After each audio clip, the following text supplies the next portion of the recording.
Hey everybody, welcome to the Huddle, the Review.com's weekly high school sports show. I'm Executive Editor Rob Toder of the Alliance Review, joined as always by Sports Editor Mike Brown.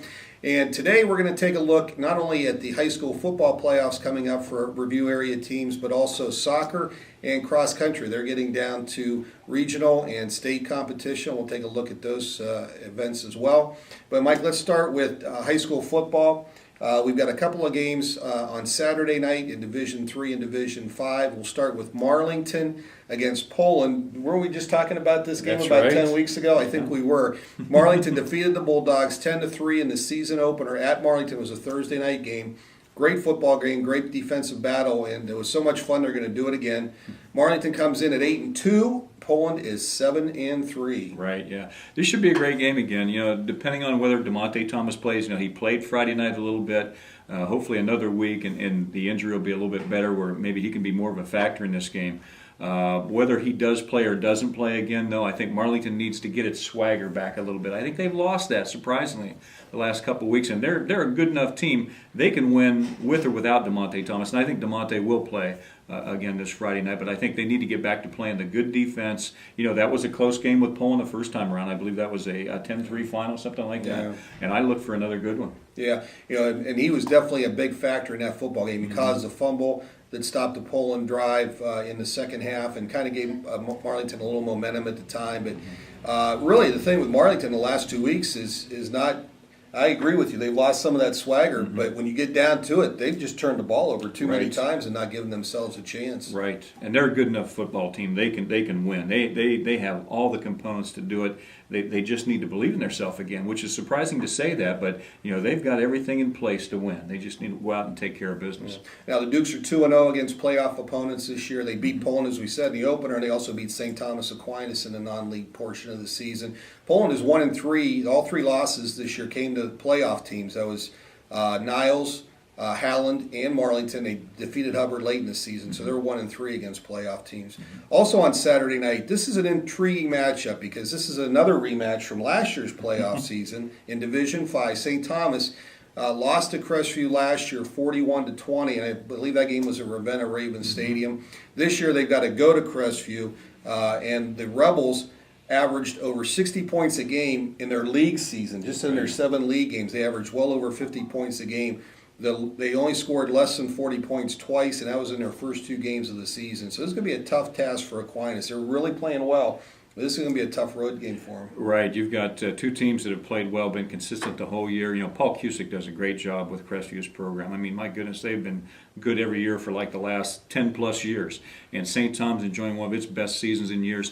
They're coming back off a playoff-tested team that won at Woodsfield Monroe Central last year. So they've got that playoff savvy going for them. So that'll be a great matchup on Saturday night. You know, I don't know which way that game's going to go, but I think that's going to be one of the better area playoff matchups. Yeah, Aquinas 0-1 against playoff teams that lost to Marlington. Crestview did not play any playoff teams this year, so I think Aquinas probably played a little bit tougher schedule if you look at it. But this Crestview team, you talk about a team that knows how to win and they play with a lot of confidence.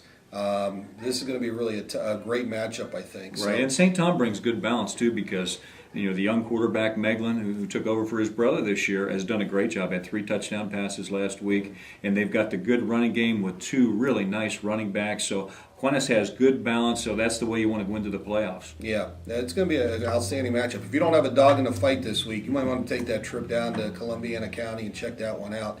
Talk about long road trips. Western Reserve has won 8 in a row. They're 8-2. Won the ITCL Tier 2 championship, and I guess their reward for that is to make about a 4.5-hour bus ride to Southern Ohio and face a very good Shadyside team. Right, yeah. Well, Andy Hake's done a great job again. I mean, they lost a lot from last year, but he's turned it around. They lost 2 of their first 3 games, and they've just been on a roll ever since. They're playing a Shadyside team that has a lot of people back from last year's team that they played, and you throw in the fact that the game's down at Shadyside, and you know the Blue Devils are going to have to bring it Friday night. Yeah, Shadyside has not played any playoff teams this year.